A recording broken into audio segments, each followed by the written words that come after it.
On coming to England, having been invited, the Caribbean community faced many challenges, one of which was housing. It was difficult for them to find places to live.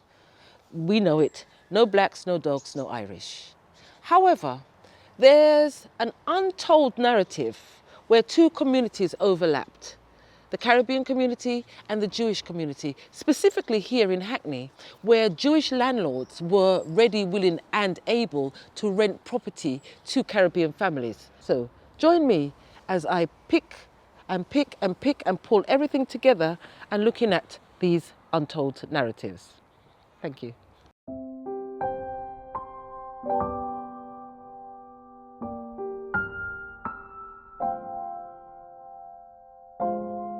If the house 109 Cazenove Road in Hackney was still standing, it could tell many stories about the number of Caribbean families who lived there from 1948 onwards.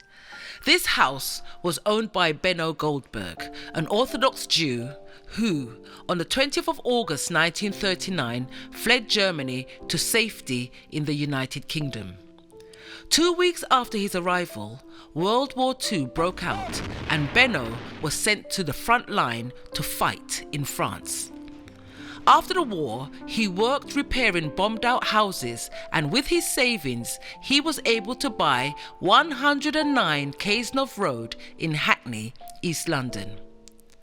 In 1946, Benno was eventually joined by his wife and his 16-year-old son, Manfred, who had both survived imprisonment in a German concentration camp. 2 years later, 1948, was the dawn of a new community coming from the Caribbean who were invited to Britain to help rebuild the so-called motherland. These pioneers faced unexpected challenges, one of which was the difficulty renting accommodation from local people. So Benno rented his house on Cazenove Road to London's new, young, enthusiastic citizens. Having fled Germany, he understood discrimination and homelessness and chose to help the new arrivals with somewhere to live. Eventually, his son, Manfred, managed this property from 1948 to 1954. According to Manfred, the house was massive with a basement, 3 floors, and a large back garden. Over the years, Manfred provided a home for over 100 members of what became known as the Windrush Generation. In addition, he provided letters of recommendation, helping many newcomers to secure jobs and get mortgages. Manfred, who is a nonagenarian, which basically means he's in his 90s, remembers the early arrival of the Windrush Generation. He says of them, "They were ambitious and hard-working people. Many of them worked for the NHS and others were bus drivers. I remember hearing stories from them about the island and their family back in the Caribbean."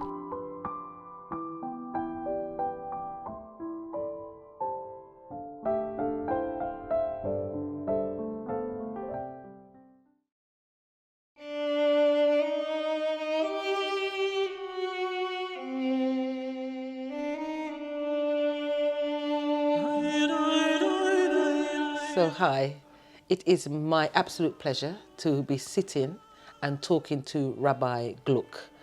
And Gluck is German for luck, and I am so lucky. So Rabbi Gluck is a renowned mediator. He's a native Londoner and a Hackney resident, and he is an OBE, and he got his OBE for his intercommunal work. So, over to us, Rabbi Gluck. It's a pleasure to be here with you. Yes, likewise. So, Rabbi Gluck, tell us a little bit about your mediator work. I'm by nature a people's person. Yes. And I've always enjoyed communicating and engaging with people, different people, and finding what is common between us, what we share, what we have to work with together. Yes. And over the years, I've been asked to be involved with many different communities. I did a lot of work between the Jewish and black communities. I did a lot of work between the Jewish and Muslim communities, and the Jewish and Southeast Asian communities. And I was asked to do work internationally Okay. in places where there's conflict, Wow. to help find common ground in neutral spaces. That's really noble work. What has been one of the most challenging situations that you got through it? It was really, you thought, oh my goodness, this is just not going to happen. But then there was some common ground found. What was one of the most challenging situations that you've experienced?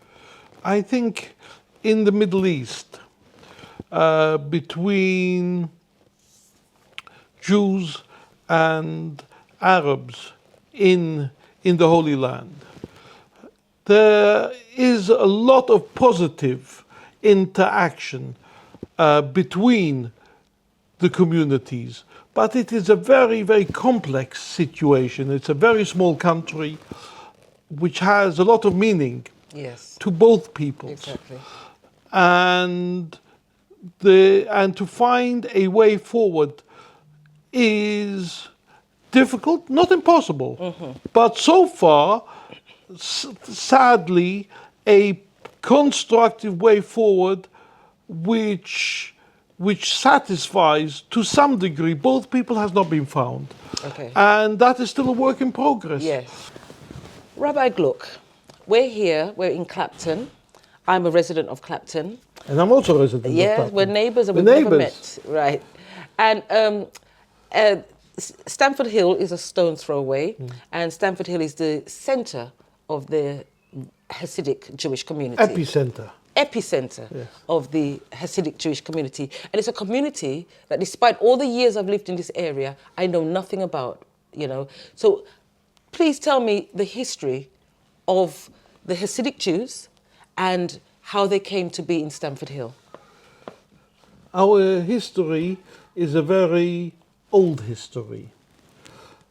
As I'm sure you're aware, the Jews started off as slaves in Egypt, and that epic struggle was the background to the struggle of black people fighting slavery in North America. Yes.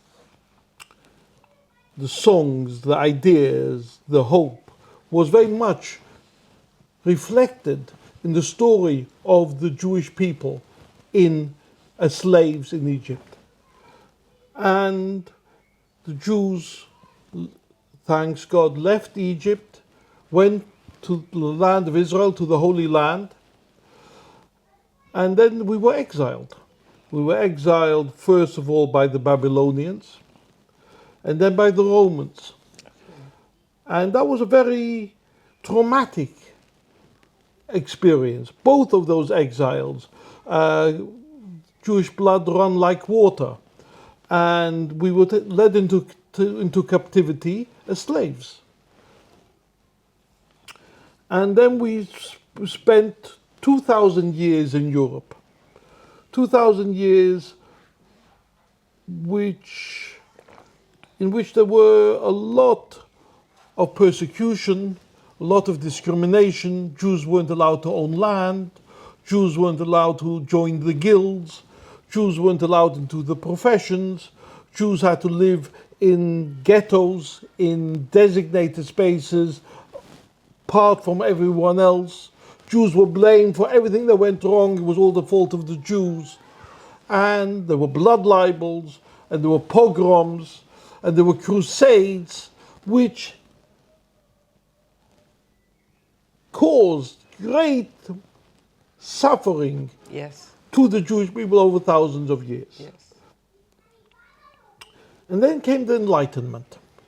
And people thought that the Jews had been welcomed into the warm embrace of European civilization, of Western civilization. And then the reality dawned that things hadn't really changed. And the biggest shock to the system was the Holocaust. That in the 1930s, the 1940s, Jews were killed en masse. Over 6 million Jews were murdered for the only crime that they were Jewish. And the world stood by and didn't really do anything to stop this happening. My own mother, she came over to the UK, to Stamford Hill, at the age of 10, Yes. as a refugee, because all the Jews of her town, this happened in 1938, when Germany made the Anschluss with Austria. All the Jews of her town, all the Jews of her area were kicked out. They'd been living there for over 500 years. Wow. Yeah. And they were all kicked out of their homes, kicked out of their communities, put into terrible housing conditions in Vienna, and weren't allowed to work, weren't allowed to do anything. And then, so my grandparents, who were relatively young people in their 30s at the time, sent all their children to England Okay. Wow. on a Kindertransport. Yes. December 1938, through Harwich into Liverpool Street Station, Okay. and from there they came to Stamford Hill. Okay. What I would like to explore more is what's at the core beliefs of the Hasidic community and the history behind the dress, behind for the men specifically, the male attire, the history behind the male attire. This is very interesting for me. Of course, as Jews, we have an obligation to serve God. Okay. That is what when we say the Jews are the chosen people, it means that we're here to make the world more godly, Wow. to reveal God in the world through behaving according to His will as expressed in the Torah. So that is the essential mission of the Jewish people, is to reveal God in the world through behaving in accordance to His will. Fantastic. And regarding dress is, of course, is very important. Yes. Because dress isn't just fabric. No. It has a connection to the past, Exactly. and it has a connection to the present. It's like a uniform. When we wear a uniform, we are expressing that we have a connection to a certain regiment, to a certain country, to a certain ruler, to a certain king or queen, and that's what they even today, you know, when footballers don't behave or don't play as good as they should, they say you're not worth to wear the kit of the team. Yeah. Because wearing a kit is expressing not just something narrow, it's expressing something very large. Okay. And when we are dressed, we are saying that we are connected to God. We are connected, that we know that God is above us. Okay. That God is the ultimate good. Mm-hmm. That God is the one who has created us, mm-hmm. and He created us for a purpose, that we should do something special. Each human being has the ability to do something good which is unique and special to them. Only they Right. can achieve that goodness. Is there a reason why the attire is black? Black, it expresses humility. Oh. And it also expresses that we are in mourning Oh. because we're in exile.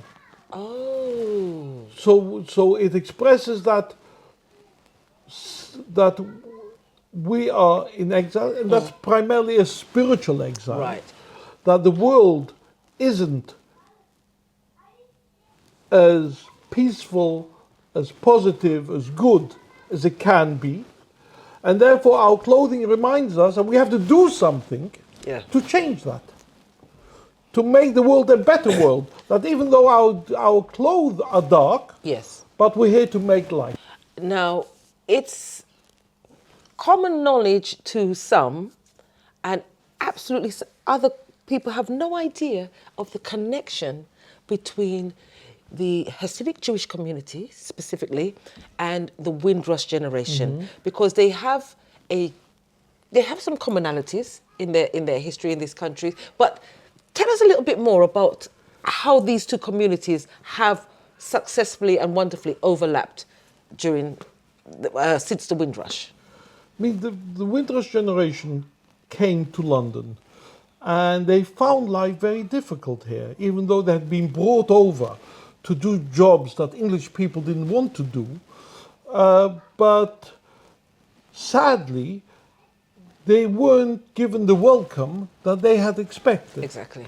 And found it very difficult to find homes for themselves, to find jobs for themselves. And many Jewish people felt a kindred spirit Yes. I can with relate. these people because they saw themselves. They knew they came here and they didn't have homes, and people weren't going to rent them homes, and people weren't going to employ them, and they felt that we don't want other people to suffer like we suffered. And therefore, on one hand, they understood the difficulties that the Windrush generation were experiencing, but they didn't just remain there. They actually helped the people find homes, they helped the people find jobs. When you say find homes, you mean specifically that they rented homes They to them? rented homes to them, yes. Yes. And they employed them. And they employed them. So, Yep. this piece of... Yeah, continue. And this was mutually beneficial. Of course. Of course, employer gets benefit from employees, and Yeah. employee benefits. But there was a good understanding. There was a good spirit. It wasn't just like master slave. No. It was each one appreciated and had a positive sentiment vis-a-vis the other. Right. So, and what's the biggest goal on your horizon right now? Do you have a big project that you're trying to shape, take care of? We're all part of the same project, is to make a kinder and a more considerate world. Yeah. And one good action at a time. One good action at a time. One good action at a time. That's beautiful. Rabbi Gluck, thank you so much Thank for talking you. to me. Pleasure Thank to meet you. Yeah, Thank you very likewise. much. Okay, thank you.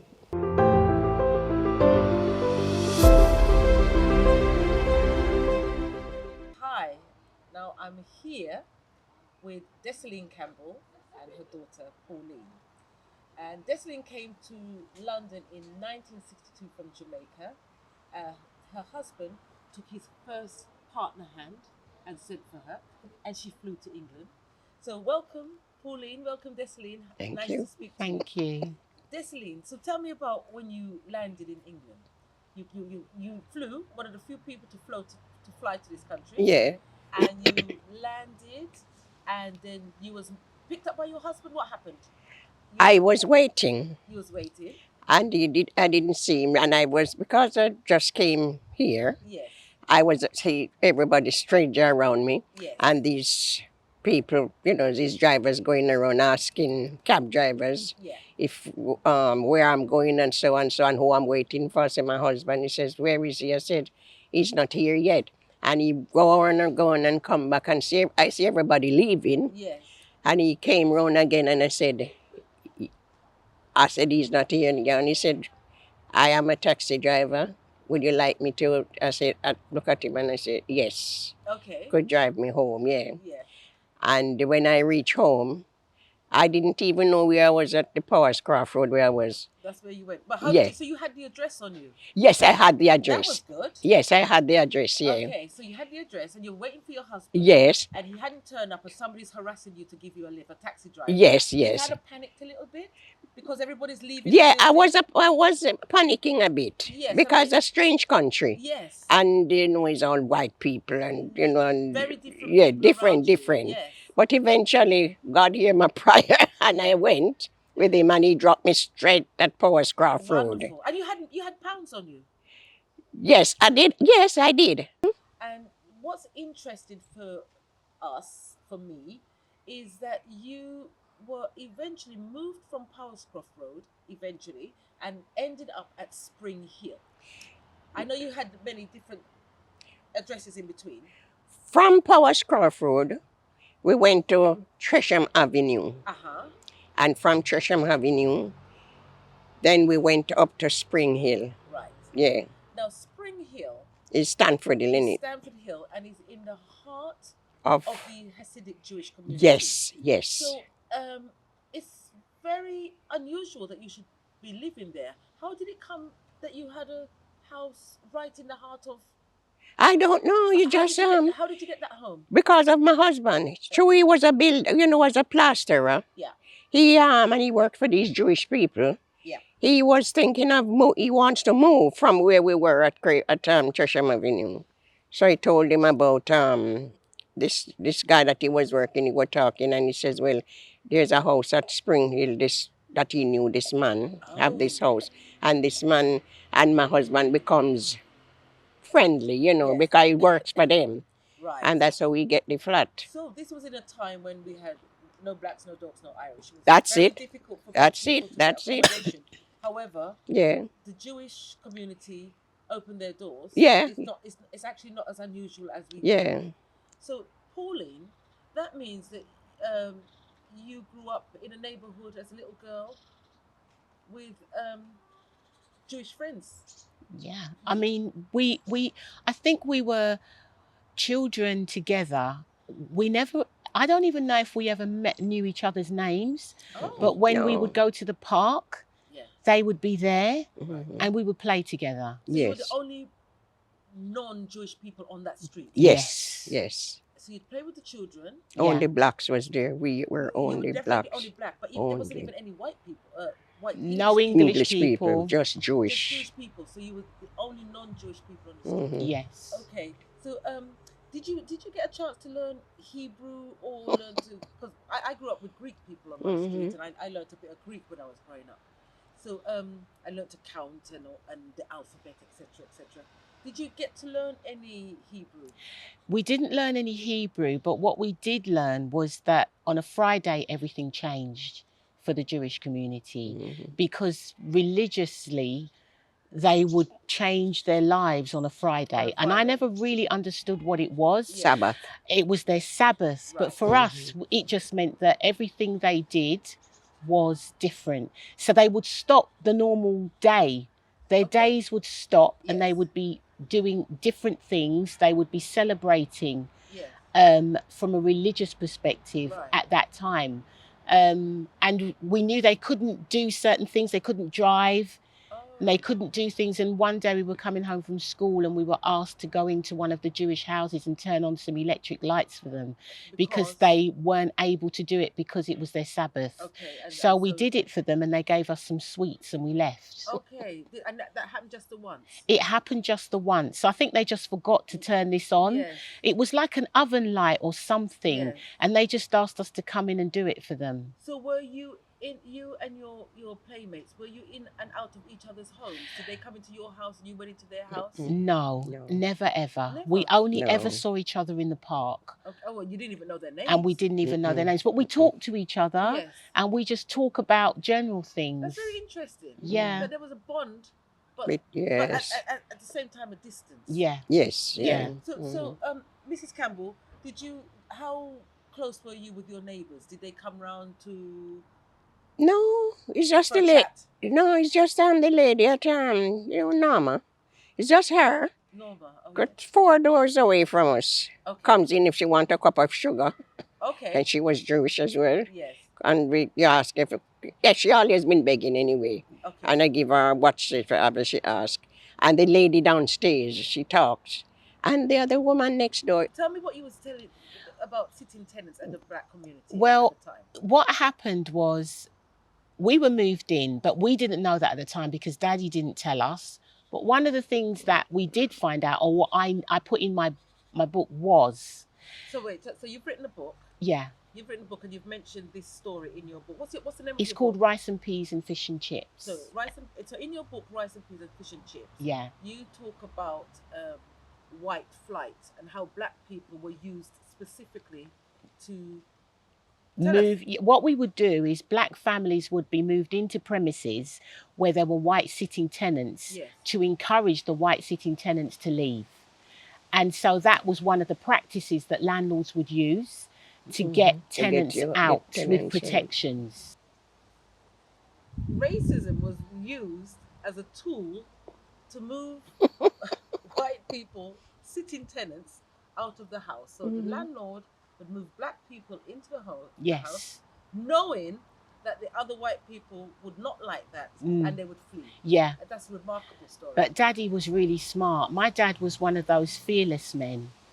And Daddy took a chance moving us there. And I know he said this, and I don't know why I remember Daddy saying this, but you're taking your black family and moving them into an area where there are no other black people. That's right. You are on your own. But Dad said that was the making of me and my sister moving us to Spring Hill because it changed our lives. And Dad said Daddy was always a chance taker. He was a risk taker and he never flinched. He said, if this is a chance to change my family's life, that's where I'm going. Right. And that's why Dad did it. So in what way do you think living in that community was the making of you? My sister and I, we have a different outlook on life when it comes to mixing with the white communities. We are a lot more amenable to it, if I put it that way, in the sense of we're a lot more open to other communities outside our own. And that includes white communities. I find that I feel very much at ease in the white community's company, even though as a black woman, I'm very culturally aware. Yes. But I believe now and always have done that you can't achieve anything if we don't work together. One thing that Daddy never knew or Mum never knew was I was quite bright in the first few years at school. It all went wrong in the later years when I was 14 going up because so much was going on in my head, I lost my way at school. But the girls who used to bully me were a hard net of girls, rough girls. Yeah. And we had parents' evening. Because I was so bright, Dad would always come to my parents' evenings, put on his suit. Mummy would put on everything and they'd come. Daddy would only come to my parents. Daddy was really proud of me because I was doing well at school. And one day he came to my parents' evening and the girls were there. The batch of them was sitting at the back of the hall. And when I walked in, they were ready for me, but Daddy came in behind me and they left me alone. And I wished I could say to Dad, I wish you could come to school with me every day. Because when they saw Daddy, they just backed off.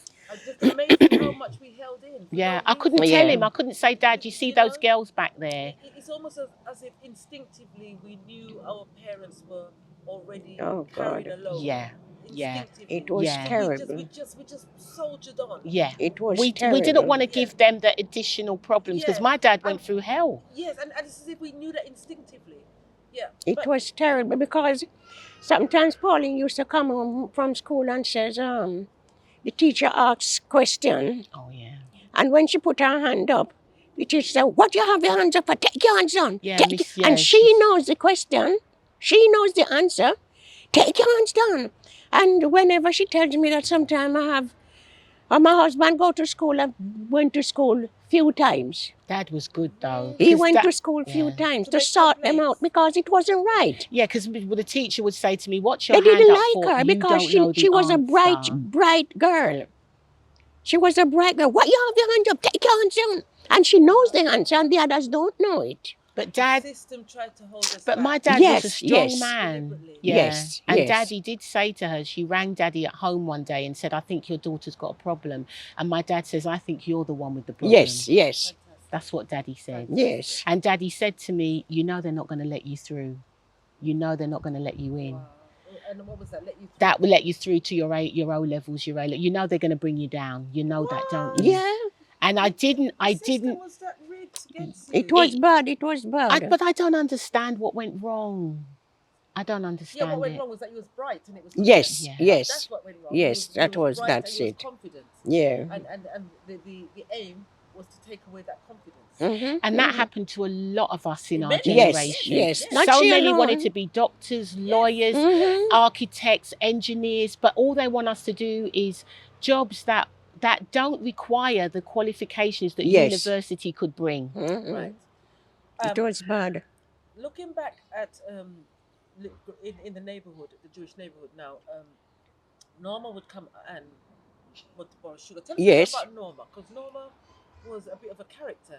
Yeah, Norma had a daughter called Susan. Yes. Who was she Trying wanted to to be an sing. actress. She was an aspiring actress So Susan- and a singer. Oh, So there was every day or every other evening you'd hear the piano playing. I think she had a singing teacher, and she would be singing, screeching at the top of her voice on the Oh. street. The whole street could hear Susan singing, yes. and she couldn't sing. Oh my goodness. And Mum said, "Lord God, Susan, I sing again." Oh and no, so was that bad? yeah. Obvious. Oh, it but was then bad. yeah, It but was Susan was on television. It was bad. And her mum told all of us that Susan was going to be on the Sweeney Sweeney. one night. Yes. And so we all sat in front of the television, and she was on the Sweeney. Yeah, oh, she made it. But and she didn't she- do anything. No, she robbed a bank and ran out and ran off set. So that's all you saw. But Mum said, "Look, this is Susan, this is Susan." And then what's funny is, they have these archive channels now that are playing all the Sweeney. Yes. I saw the episode less than a year ago of Susan. Wow. And I said, "I know that girl." To my husband, "I know that girl. There's Susan." Wonderful. So, what is your lasting memories? What are some of your lasting memories of growing up on Spring Hill and being the only family, just being The that unusual park. family? The park. We didn't have a back garden, but the park was our playground. Oh. Because we could play at the front of the park, and Mum would just open the window and call Yes, us in. and call how them in. Yes. wonderful. Just Come in across the now. road from Yeah, us, the she park just opened was, the window, yeah. say, and we and- would come in. So, how long did you live in Spring Hill? Mrs. About 10 Campbell? years. 10 years. Yeah. A good while. Spring Hill, And yeah. then you moved from there to To- your own home? Yeah, Craven Park Road, innit? We moved to Craven. We moved from a house where we were the only black family to a street where we were all black, and they were all West Almost Indian. black. Yeah. And everybody, minus a few of us, were black. And we lived at the top of the road, and everybody lived at the bottom. And they'd all come to the top because Daddy wouldn't let us go down to the bottom. And Daddy would say, "Me don't know why everybody have to pack up outside this house." And that's just because you won't let us go down there. And so, where is this road? East Tottenham, it was Craven Park Road, just Tottenham. off next to Olinda Road, just down Oh. Stamford Hill. So the top of the road became the place to hang out. Oh, yeah, all the people would come to the top of the road. So it's a road on a hill, obviously. Well, It's on yeah. a little hillish. It's just, Yeah. it's not But a it was- hill. Yeah, and it was more family oriented. Yes, it was more family. well, living everybody there. knew everybody. Yes. And you'd have all the families talking to each other, and Mrs. Green, Mrs. Cooper, We know each other, Mr. you know. Brown, Mrs. Brown, and all the kids would grow up together. That was a big change. So Yes. yeah. yeah, it was. Mm. So, Mrs. Campbell and your wonderful daughter. Yes. Thanks for talking to me today. Thank you as Thank- well. Thank you. It's been wonderful reminiscing. Yes, I can imagine. Thank you, and I'm it's glad. an important slice of history Yeah. that we mustn't gloss over. We have to Mm. see that there was an overlap Yeah. in these two communities. Yeah. And if we don't, acknowledge that overlap, then it gets lost in the midst of Yeah. time. Yes, it does. It does. It you does. know. Thank It you so does. much.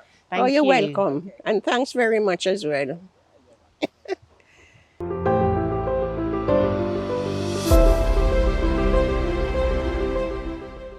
So, here I am, talking, having the pleasure to talk again to Cyril Walton. Cyril came to England in 1957 from Jamaica. Hi, Cyril. Aye, You're looking wonderful as usual. surely. And, and so, what, Cyril? I really want us to get really into the meat and gravy of of when you came to England. Yeah. So you came in 1957. Yeah. There was a group of you. Tell me about that group. How many of you were there? There's about 6 of us from our district.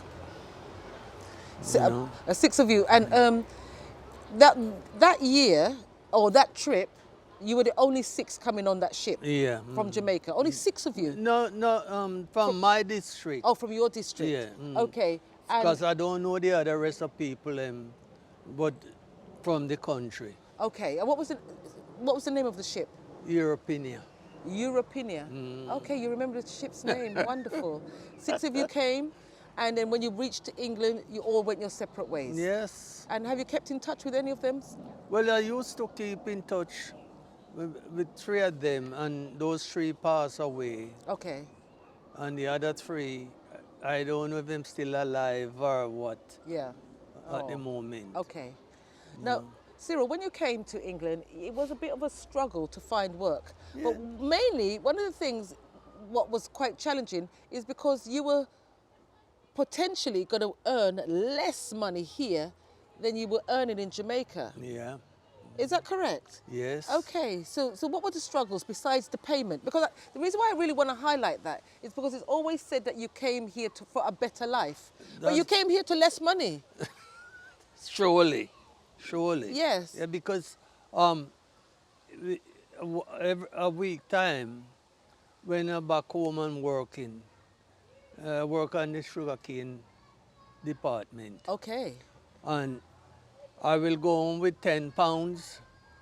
I will go home with £15. Yes. Depends on the amount of work we turn out. Okay. But that is only for 6 months. Oh, it was 6 months contract. Yes. Yeah. You know, sugarcane. Yes. Yes. So after that, we will go and do a cultivation or whatever it is. Okay. So it wasn't enough. So then people says if you come to England, you get work and you earn more money. Yes, and continuous work, but that wasn't immediately true. No, that wasn't true. Okay, so what was your first job?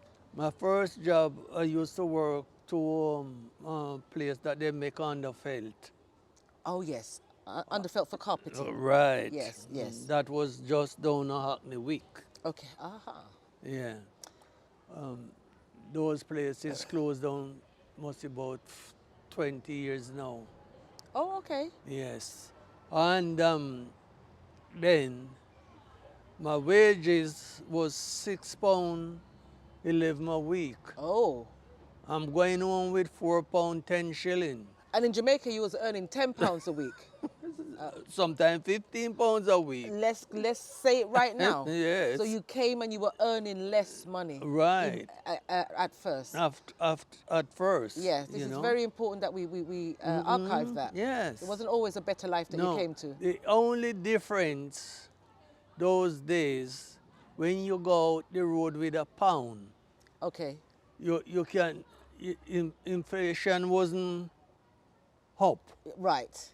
Everything was reasonable. Right. There was a nice balance between what you earned and what Right. you had to pay out. Right. I understand that. Yeah. But Cyril, tell us about when you came to England first and you went to a Baptist church.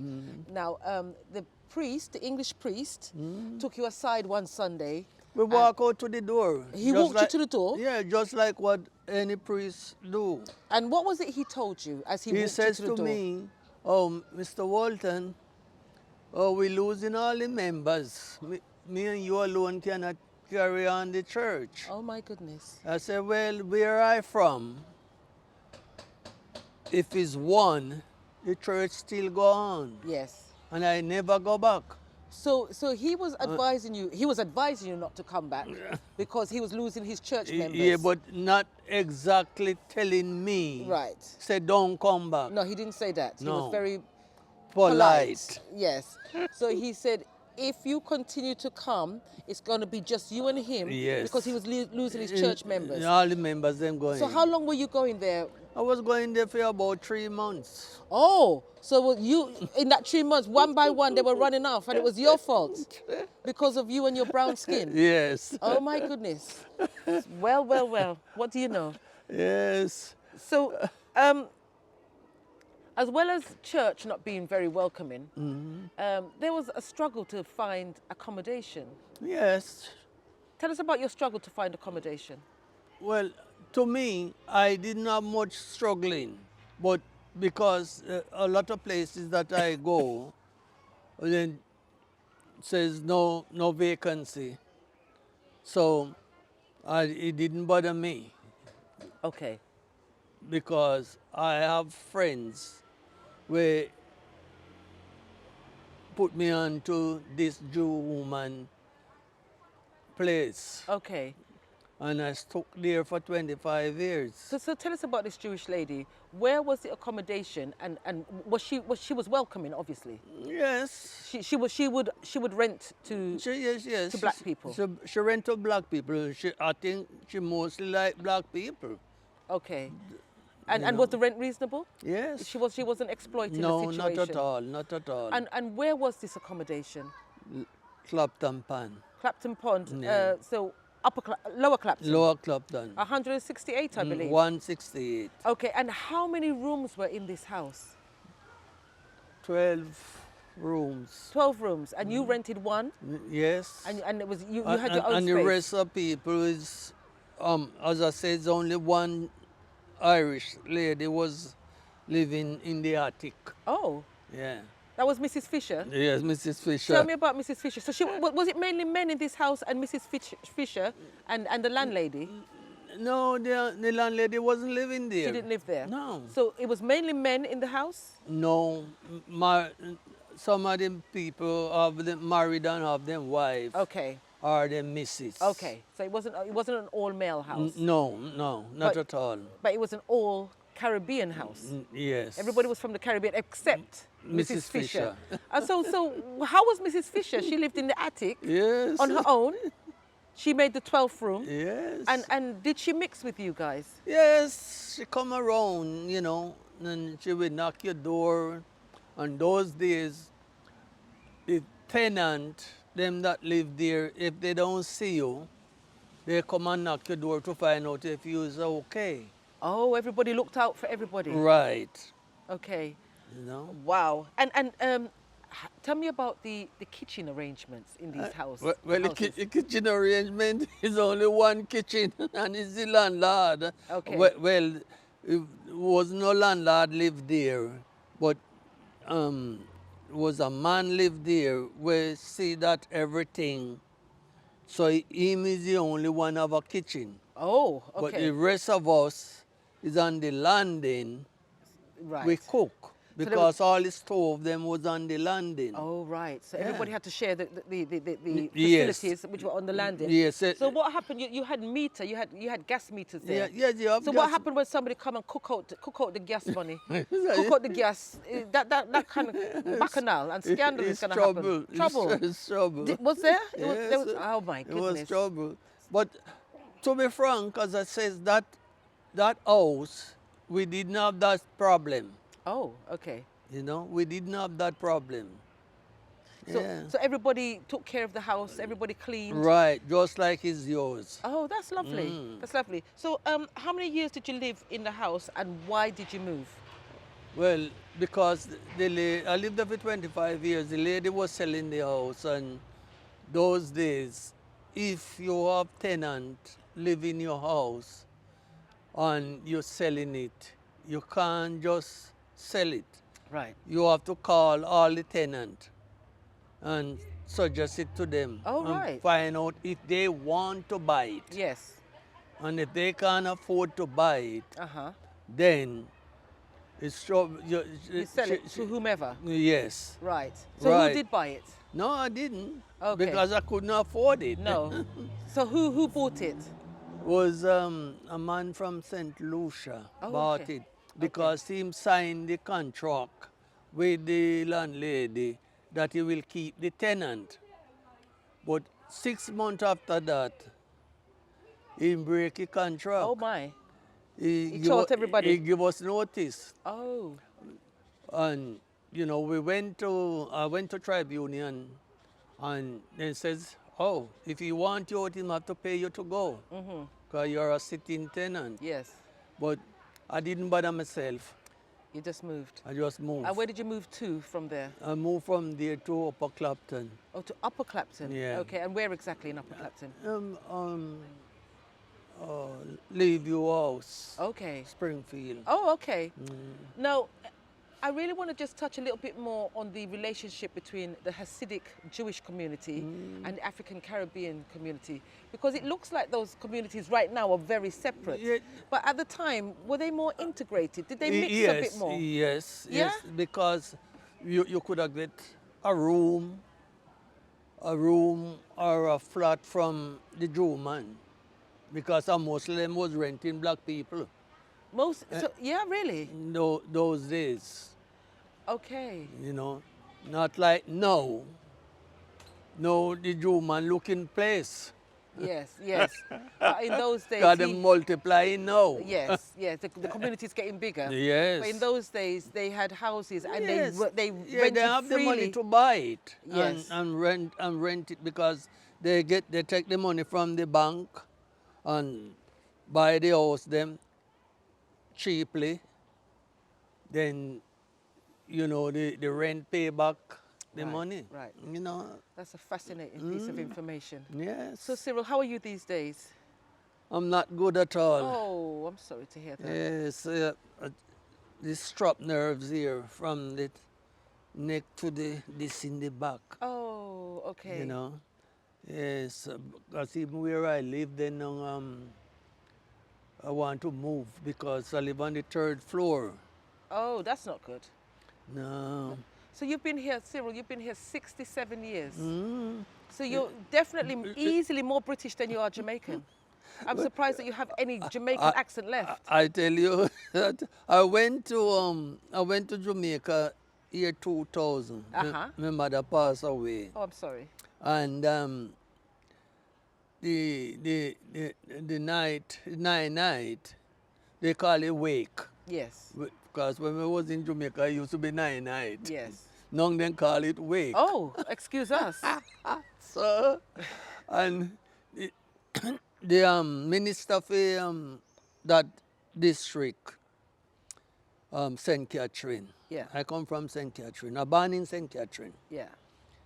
And then he came there, and my sister and my brother, they introduced him to me. So he looked at me and he says, oh, I never see this face around here. I said, no, you never see this face around here. But I used to be here. And it was your brother you was talking to? My brother introduced him to me. Right, okay. So he come out with the argument, and he said, oh, I says, so he said, where are you living? I said, I live in England at the moment. And he said, oh, you are Englishman. I said, stop. I said, for an educated man like you, you're not setting no example to the rest of idiot them. Why did you take offense at that? Yes, because I don't born in England. No. I born in Jamaica. So I'm a Jamaican. Wow. Through and through. True and true. Even though you came when you was, how old was it when you came? 22. And you've been here 67 years. Yeah. But you're a Jamaican. And I'm a Jamaican. Wonderful. 1970, that's why some people criticize the government, but I don't criticize them, because the Jamaica government tell you 1970, if you want to be a British, you have to take out citizenship. Yes. If you want to be a Jamaican, you have to go back to your country and keep your Jamaican passport. Okay. I could have get British citizenship I didn't take it. By that Oh. time it was £1 10 shilling. Oh. I refused it. So you're lucky that you didn't get caught up in the Windrush scandal. In 1988, when I see Mrs. Thatcher taking liberties, Yes. I said to myself, no, I Ah. have my Jamaican passport Okay. and I apply for citizenship. Oh. And it cost me £62 when I could have get it for 150. But I didn't mind. No. Because I hold a two passport. Yes. And you do it in your own time. Right. When you're ready. Because I didn't intend, when it was £1 10 shilling, Yeah. I didn't intend to stay here. Right. Right. Okay. But you know, a lot of us, we criticize the government because some people say, oh, I pay my money, come here, why should I take out citizenship? Yes. It's not your country. That's right.